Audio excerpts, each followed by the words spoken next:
بسم الله الرحمن الرحيم. يا اختراعاتك يا ساره. بصوا انا مش عارفه انا لوحدي كده ولا كلكم كده، ما اعرفش. انا لقيت دول يعني في كل فتره لقيت فيها شويه بسكوت كده متفرفتين من بسكوت العيد ده، اسيبهم في حالهم؟ لا طبعا ما ينفعش. امال ابقى ساره ازاي؟ بصوا بقى انا عملت ايه بالبسكوت المتكسر ده. بصوا بقى هقول لك بالمقدار بالظبط. بصي مش عارفه يعني ياخدوا قطمه ويرموا الباقي، يعني انا مش عارفه ولا يرضي عدو ولا يرضي حبيب الكلام ده والله العظيم.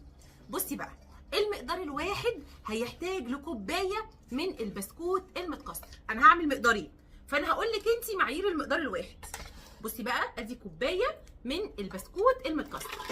وبصوا يا بنات انا استخدمت بسكوت العيد، البسكوت المتوفر عندنا كلنا. بسكوت نشادر ينفع، بسكوت فانيليا ينفع، بسكوت شوكولاته ينفع، الموجود عندك كله ماشي. انا هعمل ضعف المقدار، يعني المقدار الواحد كوبايه واحده من ايه؟ من البسكوت.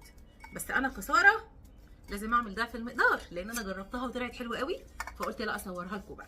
بصي وعايزه اقول لك لو انت ما عندكيش بسكوت مكسر، بس اكيد عندك، انا واثقه ان عندك، بصي قومي اعمليه ببسكوت. وحتى لو بسكوت العيد ده خلص قومي هاتي اي باكت بسكوت وعيشي وتعايشي. بصوا كوبايه من البسكوت المكسر، بقول لك الوصفه دي هتلملك كل البسكوت المكسر. ادي معايا زي ما قلت لك المقدار بيحتاج ليه كوبايه واحده. كوبايه البسكوت بتاخد كوبايتين من اللبن. اللبن بقى لازم يكون دافي مش ساقع من التلاجة، يعني دفيه بس كده يكون يعني زي دمعه العين كده. اضربه كويس جدا جدا جدا. كوبايه البسكوت بتاخد 2 كوبايه من اللبن ونص كوبايه من السكر وحبتين 2 من البيض.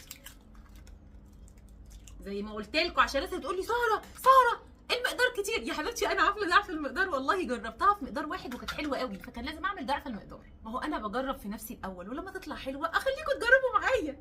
وهنحتاج لنص معلقه صغيره من الفانيليا البودر او معلقه صغيره من الفانيليا السايله. هنضرب بقى الكلام ده كله مع بعض كويس جدا. شايفه المقادير قد ايه بسيطه؟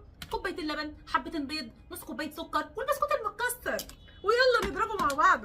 اضربي كويس جدا. مهم جدا اننا نصفي الحلو بتاعنا، لازم يتصفى. وننزل بكوبايه من السكر وربع كوبايه من الميه ونرفعهم على نار متوسطه علشان نكرملهم. بيكون معاكي بالجمال ده. اهم حاجه خلي بالك كويس جدا لا يغمق، لو غمق معاكي هيمرر.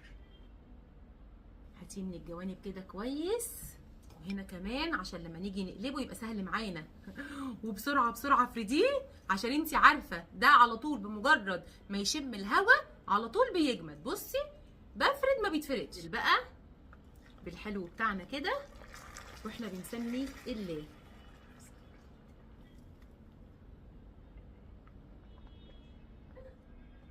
ونوسع كده وننزل هنا كده بميه سخنه، هنملى لحد تلتين القالب وهندخله الفرن على درجه حراره 170 او 180. القالب الكبير ده هيقعد معاكي ساعه كامله. القالب الصغير ده لو انت عامله قوالب صغيره هيقعد معاكي ساعه الا ربع.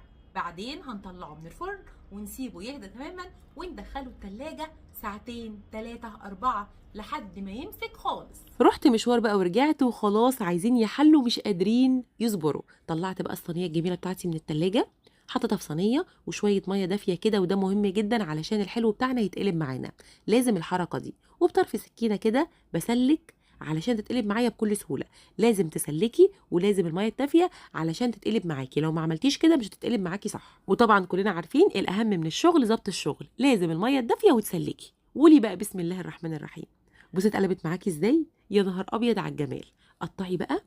عايزه اقول لك انها خفيفه جدا، يعني مهما تاكلي مش هتحسي ان انت اكلتي حاجه. خفيفه جدا. ما هو مكوناتها ايه يا جماعه؟ كوبايه بسكوت متكسر، كوبايتين لبن، حبتين بيض، شويه فانيليا، نص كوبايه سكر. مكونات بسيطه قوي. بصوا الجمال بقى، بتدوب في البق دوبان يا بنات. يعني لو ما عندناش بسكوت متكسر احنا نجيب البسكوت ونكسره علشان نعمل الحلو الجميل ده. حلوه وفخمه وبجد حكايه. وزي ما انت شايفه مكوناتها بسيطه وموجوده في كل بيت. جربوها هتدعوا لي. بحبكم في الله، استودعكم الله، مع الف سلامه.